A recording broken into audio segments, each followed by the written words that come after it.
Salut les amis, je suis là aujourd'hui pour vous présenter comment compiler du code C sous Linux, un programme C sous Linux. Alors très rapidement, je vais vous montrer comment ça se fait. En premier lieu, pour compiler du langage C sous Linux, on utilise un compilateur. Le compilateur s'appelle GCC. Donc pour pouvoir le faire, il faut l'avoir sur notre machine. Et pour l'avoir, il faut le télécharger. Donc pour le télécharger, on va passer par la méthode des packages. Donc, je vais vous faire sudo apt get install. Donc, pour ceux qui l'ont pas encore, on va passer par le téléchargement. Ils doivent télécharger ça sur leur machine. Donc, vous faites sudo apt get install gcc, vous validez.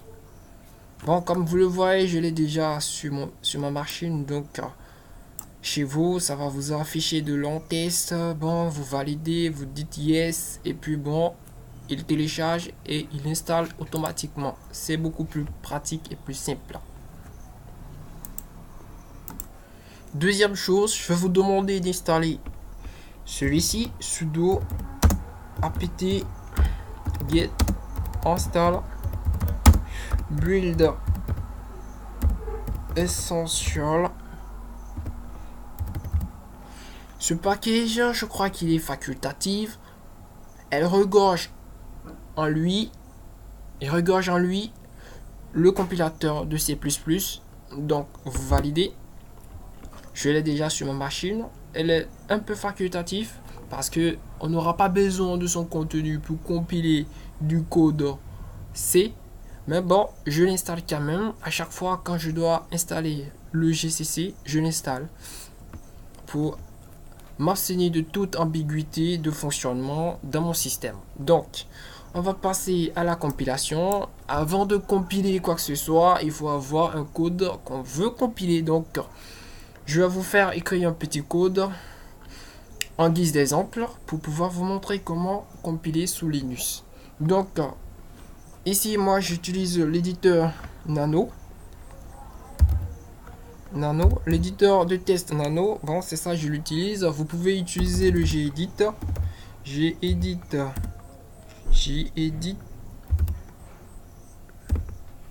Oui, vous tapez, bon, ça fait ça. Bon, c'est tout blanc, moi, bon, je n'aime pas trop ça, donc je préfère rester dans le terminal. Donc, on va rester dans le terminal, on va faire comme moi. Donc, je vais me rendre dans le dossier document. Ouais. Dans ce dossier, je vais créer un dossier.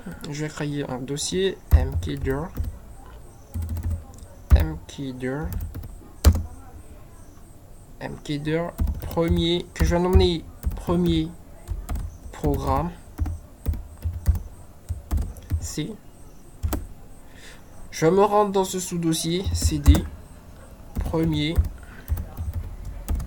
programme C.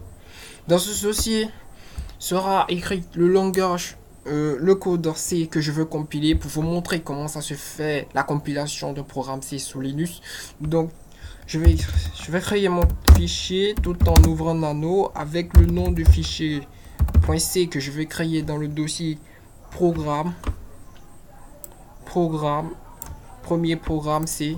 Donc je valide. Voilà, ne soyez pas surpris. C'est un éditeur de test qui s'ouvre en terminal. Donc dans un terminal, vous pouvez écrire du code. Donc on va commencer très rapidement. Voilà, std lib. On importe stdlib en plus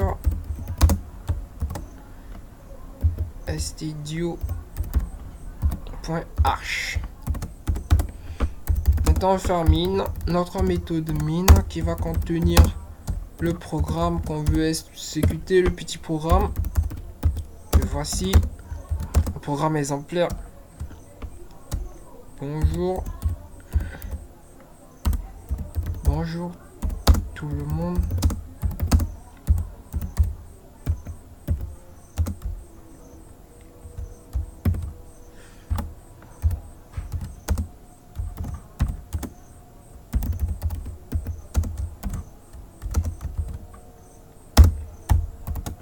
Le langage C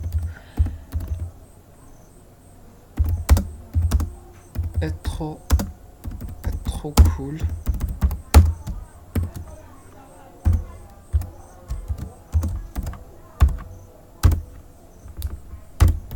On va faire notre fameux return site.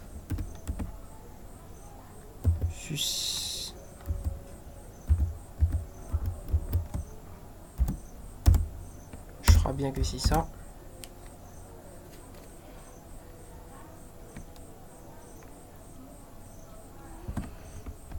Vous enregistrez avec CTRL S. Maintenant, pour ceux qui ont Ubuntu, fait CTRL ALT T pour ouvrir un autre terminal dans lequel on va réellement compiler notre code. Donc, dans ce terminal-ci, dans ce nouveau terminal, on se rendre dans le dossier du projet. Donc, CD, document, document. Maintenant, CD premier. Voilà, c'est bon. On va faire ls. Il y a un fichier qui est déposé là. Donc, pour compiler ce fichier min.c qui contient la méthode min, le nom du compilateur, ici gcc.c.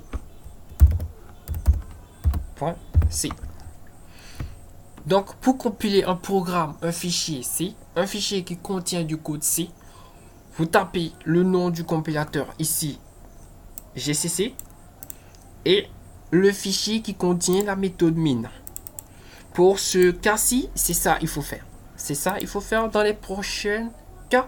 Dans les prochains cas, je vais vous montrer comment en faire d'autres types de compilation plus avancés que ceci, et voire même les générations de paquetage Linux.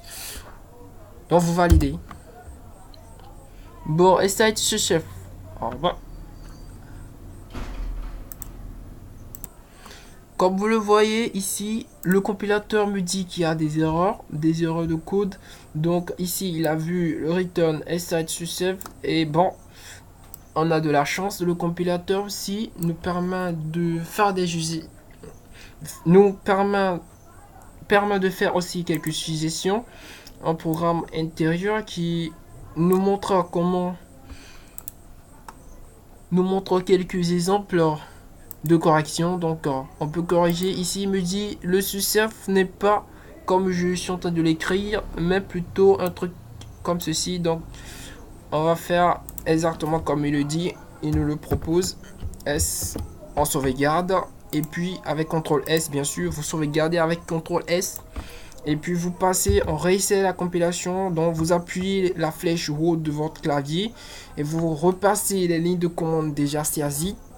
Donc vous faites comme ça, et puis s'il n'a rien dit, c'est que tout va bien, tout est bon. On peut passer à l'exécution. Avec ce code, c'est avec cette ligne de commande, il y a un fichier qui est automatiquement généré. Vous allez remarquer qu'il y a vers le min ici.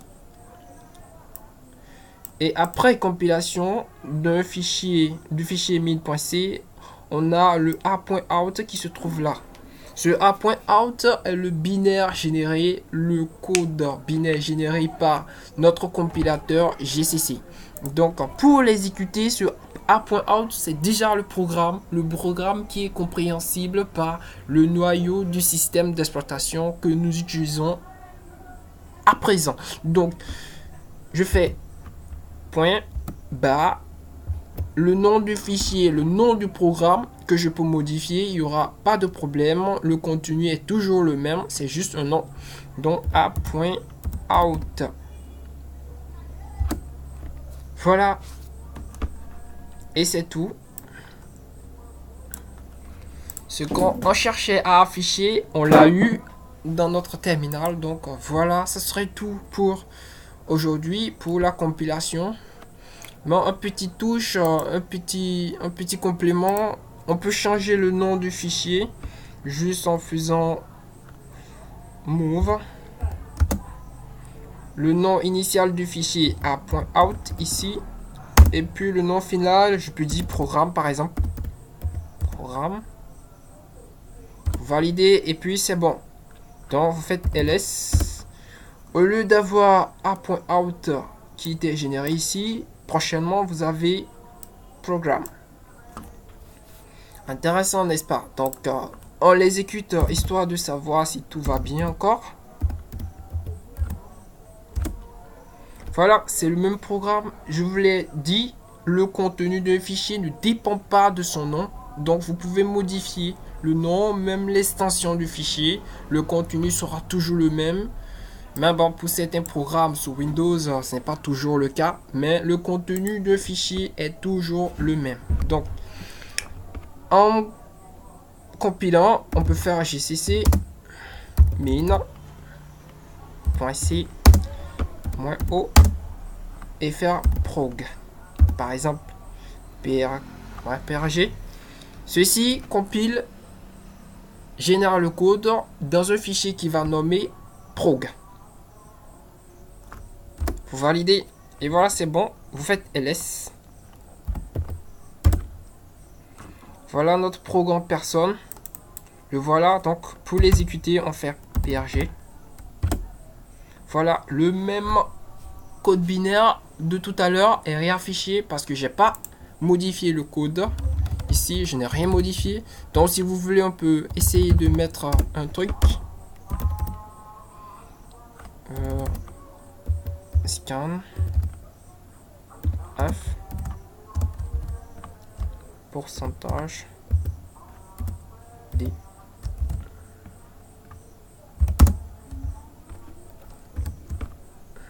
N.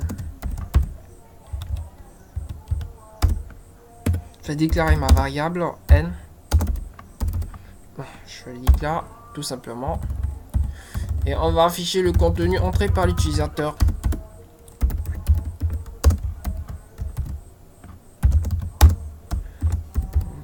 Xavier. Entrée. Pourcentage D.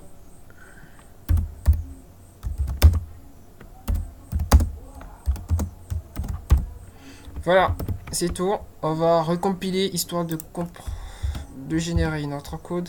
Je fais O seulement, simplement, je peux mettre prog2, je valide.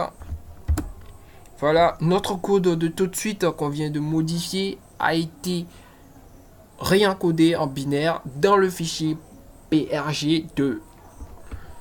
Donc je fais ls, histoire de voir si le fichier est bien là. Et effectivement, ce fichier se trouve vraiment dans le dossier du projet. Donc on va exécuter prg2. Il attend toujours en entier, donc je le mets 89 et puis vous aviez entré 89. Bof, ce serait tout. Donc résumé, un petit résumé pour tout finir. Pour compiler un programme C, on tape gcc min.c. Mais avant, il faut être sûr que notre programme, le programme GCC, qui est le compilateur d'un programme C, se trouve dans notre machine. Et pour l'installer, je vous ai montré la méthode de téléchargement par paquetage. La méthode de paquetage qui permet de télécharger et d'installer automatiquement les programmes depuis un serveur Linux. Le serveur de Linux. Donc,